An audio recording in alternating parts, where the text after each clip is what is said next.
Roots of the Science podcast with your girl, Anne with an E. Hello, everyone, and welcome back to another episode of the Root of the Science podcast with your girl, Anne with an E. If you are new here, welcome to the show. And if you are regular, thank you so much for tuning in to another episode. A reminder that we, as a podcast platform, as a media platform, have ventured into science writing. So we have a newsletter which is available on LinkedIn, but also you can subscribe to get it straight to your email so that you can be able to read on stories that were featured here on the podcast. And also we are amplifying more African science communicators. And if you want to be a volunteer contributor, make sure that you drop us a message or an email. Today is the first episode of our Women in AI series. I'm so excited to do this episode and for us to amplify the amazing women, African women, who are doing really amazing work in the field of artificial intelligence, and also for us to learn how diverse artificial intelligence is and the many applications that are available for it. Let's get into today's episode. Today, I'm delighted to have Aulan Zahoundo, an AI expert who is from Benin, but she's now currently based in Ghana, pursuing her PhD at Ames University. In this episode, we will talk about the work that she does, which is on the intersection of quantum computing and machine learning. We'll also chat briefly about her internship at the Technical University of Delft, and also about her contributions in the African AI field and some of the challenges that she might potentially have overcome so far. Most importantly, this would be a great opportunity for you to hear a really inspiring story of a woman in AI. Let's go. Hi, Aulan. Welcome to the show. Hi, Anne. Thank you for having me today. It's such a pleasure to have you on and to chat to you on this wonderful series. I'm so excited for everybody to get to know more about you and also what you do in your line of work. So first things first, Aulan, can you please just briefly introduce us? Who is Aulan? Where are you from? Where are you based? And just what do you do? Thank you, Anne. My name is Aulan Lucrece Zahoundo. I'm from Benin. And right now I'm based in Ghana. I'm doing a PhD at the University of Ghana in quantum computing. And I am also affiliated with the African Institute for Mathematical Science here in Ghana. Lovely. Oh, so that's Ames, right? Yes. Oh, okay, fantastic. Okay, so you've told us that you are doing your PhD. So given that this is a Women in AI series, which is artificial intelligence, can you tell us more about exactly how exactly what you're doing okay, maybe let's start here. How did you get into this world of artificial intelligence and AI? So I was first introduced to the world of artificial intelligence when I joined AIMS, the African Institute for Mathematical Science in South Africa, for a master program in mathematical science. So I took a course in artificial intelligence focusing on machine learning, and I took another course on data science. So I really enjoy the courses, and later on during my research, I realized that it has many applications in many fields, including physics. So I was excited to join research in the field. Oh, fantastic. Fantastic. That's so interesting. So currently what project are you currently working on now? And how does it all fit in terms of your love for AI and, mathematics and quantum physics? Can you tell us more about that work? Yes, good question. So Currently, as I said, I'm a PhD student working on quantum computing, but it's more like an intersection between quantum computing and artificial intelligence. So, you see, Mm-hmm. I initially came from a theoretical physics background, but I also have broad interest.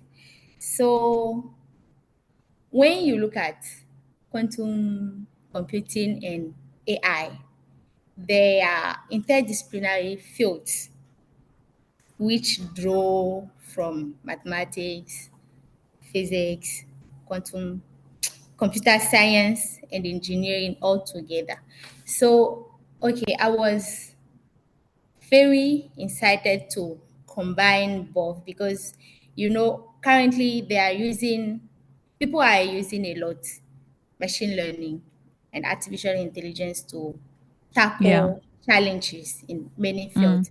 So that's where my inspiration comes from. So I'm like, okay, I can use AI as well to try and solve challenge in physics and especially in quantum computing. So what I'm working on right now is like representing, or okay, let's say basically we are looking for new material for quantum computer. Okay.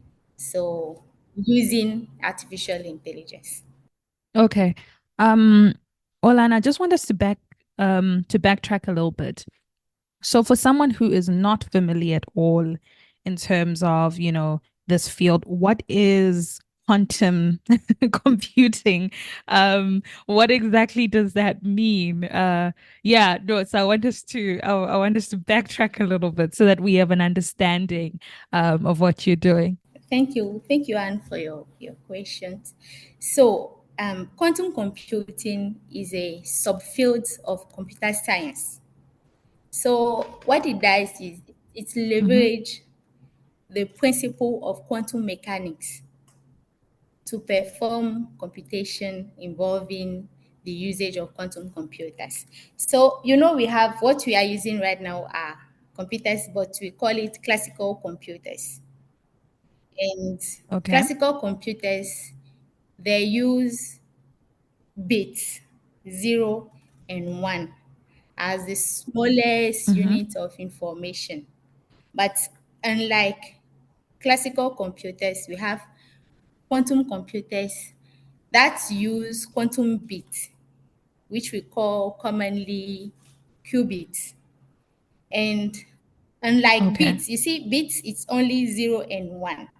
But qubits, we can have zero state one, and we can have also a superposition of these two, 0 and 1, allowing the quantum computer to handle a vast amount of information, making them potentially more powerful than classical Mm. computers. So, quantum to conclude, quantum computing is about performing computation with quantum computers. Mm. Yes. So it's like you're able to do bigger datas, bigger types of projects as Yes. opposed to what we're currently doing. Okay, no, I'm with you Exactly. now. I get it. I get it. That's so fascinating, and what a very interesting field. Okay, so given this types of work that you're doing, um there's a lot of, considerations and a lot of conversations about using AI and using these, big data, big types of machines. Yes. What are some of the main, you know, considerations or challenges that can arise from, the increase integration of AI into our society. So now I just want us to zoom out now on a bigger scale. Mhm. So we all very Yes. excited about AI, but in your opinion, what are Yes. these challenges or some ethical considerations that we actually have to start thinking about now? Thank you, Anne, for your question. So, First of all, in my opinion, the first critical ethic challenge that comes to my mind is privacy. What I mean Yes. by privacy is like, can we be able to balance the benefits of AI with the protection of our personal information? Because we have a lot of AI technologies that involve surveillance and data analysis, and those things can become a threat to human privacy. That's the first critical challenge I can think about. The second one is job displacement. You see, with the um, you see automation, robotics. I Mm, think, from my opinion, I think automation has the potential to create job displacement. So yeah. people in the future might lose their job. Yeah. So I mean, basically, those are the. yeah. No, I agree with you. And I think these are some of the conversations that are coming out with the talk of AI. I mean, I just think of Chat GPT, for example, because that's the main one that most of us know. Yeah. Um, many of us can become like a script writer by just, inputting some prompts. And there is that conversation of that it's displacing a lot of jobs. This is a question that I think maybe then, given that aspect of like job displacement, job displacement. Yes. Um, as much as the computer can do a lot, right? And it learns you input some really amazing information and it gives you great many things. But there are some limitations that like obviously a human would be able to do a little bit better, don't you think? Yes, I think yes. Okay, so the machine cannot do everything. That's true. Yes. So Yeah. there are definitely things human can do and what the machine cannot do. Mm-hmm. But you see, when you need, for instance, you need um, manpower. Let's say when you look at the field of agriculture, you see, in the olden days, Yes. people go to the farm with a hoe to farm. But currently, so there are some people, the owner of farms, they can go and hire people to work for them. But imagine if, okay, if that owner has enough money to buy a machine that can do the job. In that Mm. case, I think people will be losing their job, which is okay. When you look at it, it's a trait, but on the other hand, Yeah. it will make the productivity faster and better. Yes. Faster and better. Yeah. Yeah. No, there are some, I hear you. There are some, pros and cons with all of this. And I think it's important that we're able to um to point them out, but not saying that we are not going to accept, because I think Very- if yeah. if you don't, AI is here. Like it's not even it's coming. It's here. Artificial intelligence is like, yeah, it's here. So it's either you are on the bandwagon or you are not. But I think it's very important to have these types of conversations, and maybe the people who need to make the necessary corrections, and maybe our thinking and implementation needs to start thinking about these very important points that you've already mentioned. And yes, so also another thing I was thinking about is the creativity. Mm-hmm. So when it comes to creativity, I think people will always need human because AI cannot do that. Like when it comes to artistical creativity Mm, or or innovation, yeah. because the machine will have to think, have some freedom to think for himself, for itself, to be able to do that. And currently, we are not there yet, so we still need human. Good. No, we do. We do. We do. So, Aulan, you are a woman. You're an African woman in this wonderful world of tech, right? And what are some of your experiences in terms of, diversity and inclusion? Because these have become very crucial topics in this industry. Um, do you think do you think, given with the time that you spend, that there are enough women in these types of spaces? And if not, how do we encourage more women to get into these types of fields? Well, that's a very good question. So, from my observation, and also from what I'm reading and listening almost every day, there are not a lot of women in AI, not even in STEM. So yeah, we are not a lot. And I think the root of science is doing a great job into in regard of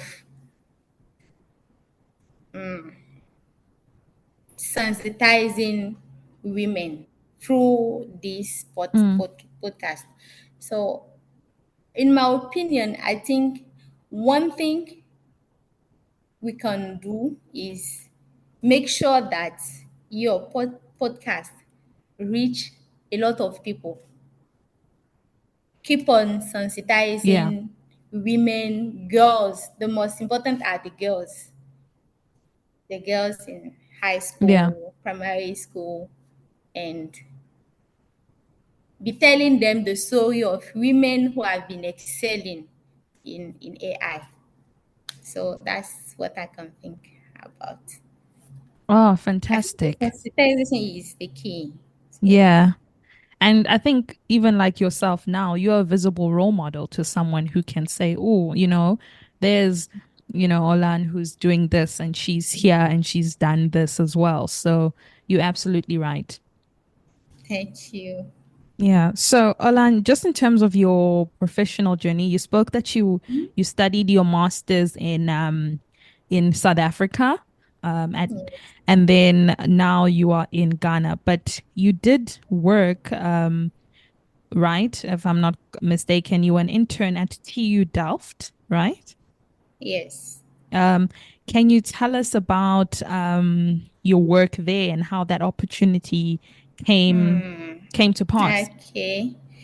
So after I finished my MSc program in South Africa, I Yeah, I joined the master. It was a research master program at Quantum Leap Africa in Rwanda. So Quantum Leap Africa is a research center inside the African Institute for Mathematical Science, but it is based in Rwanda. So I joined the program as a master research student. So the program was a mobility program where AIMS has an agreement with the Quantum Software Consortium of Quisoft in the Netherlands. So in their agreement, students doing research in quantum computing at AIMS will go for a 3-month internship. So that's how I went to TU Delft. And because I was interested in mm-hmm. working on quantum error correction code, I then got the supervisor, Professor Barbara Teha, at the Technical University of Delft, and she accepted to take me in as an intern. So yes, that's how the opportunity came in. That's amazing. So did that time allow you sort of to have more practical experience about everything that you were studying in your master's? Well, I would say 100% yes, because I really Mm-hmm. enjoy the time I spend there. So initially, the internship was mostly about learning quantum error correction code. And she is an expert, a renowned expert in the field. So when I went there, she really took care of me like nicely, taking me through the steps, the learning steps until I work on a project with her. That's amazing. I'm glad that you had a mentor, and it was also a woman, right? I'm sure that really um Yes, she's cemented a like, woman. okay, you can sort of see yourself like, okay, maybe this is where I want to end up one day. Speaking of which, where do you envision yourself? Where would you like to land after after your PhD, for example? Where would you want to be, and what is your dream job?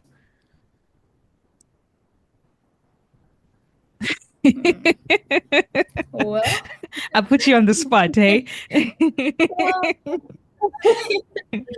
yes. So, okay. Wow. Like imagine, Okay. So I've been yes. thinking, yes, because I've been thinking like, okay, should I go for Mm, academia or industry? And so, first of all, if I go for academia, I will surely motivate a lot of girls, right, yeah. and women to continue or maybe do more than what I'm doing. And on the other hand, if I go for industry, I will sure make contribution, but it will be more practical contribution than. Mm.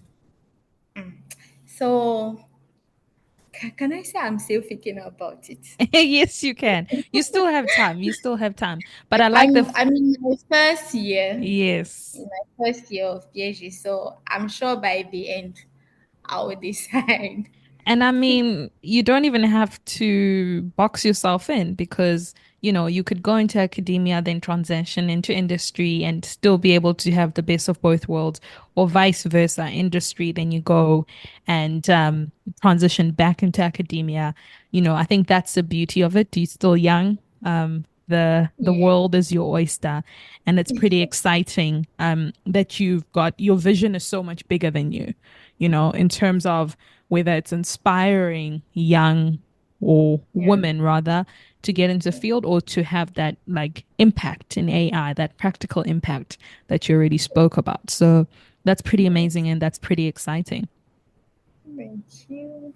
No, Olan, it's been, so lovely. And as we wrap up, this is, the AI series. It's now 2024, right? Um, Yeah. who knows, maybe we're going to listen to this in 20 years time, but just in terms of like looking ahead, what do you envision the future of AI? When you given some of your practical experience and you already touched on it that you aspire to maybe potentially play a role in it, but what role would you like to play in the future of AI? Okay. Thank you, Anne, for your question. So, as uh, as I'm visioning my future with AI, what I want to do is to impact the field of topological quantum computation and AI. So currently, my research focus on um, topological quantum computation. So basically, it's like I want to find some quantum states using artificial intelligence. So I would like, and a dream dear to me is to be able to contribute like powerfully to the field. And in terms of when I said I want to show that we can use AI and machine learning to optimize quantum gate and quantum circuit. And currently, one of the biggest challenge we are facing is be able to simulate a quantum system, a topological quantum system. And I believe that if we use machine learning, we can be able to do it. It won't be easy, that's for sure. But what I want to do is to show that we can truly and confidently use AI to tackle the biggest challenge we are facing right now in quantum computation. Amazing, amazing. I hope when we look ahead, you can come back to this episode one day and be like, and remember, I said I want to do this.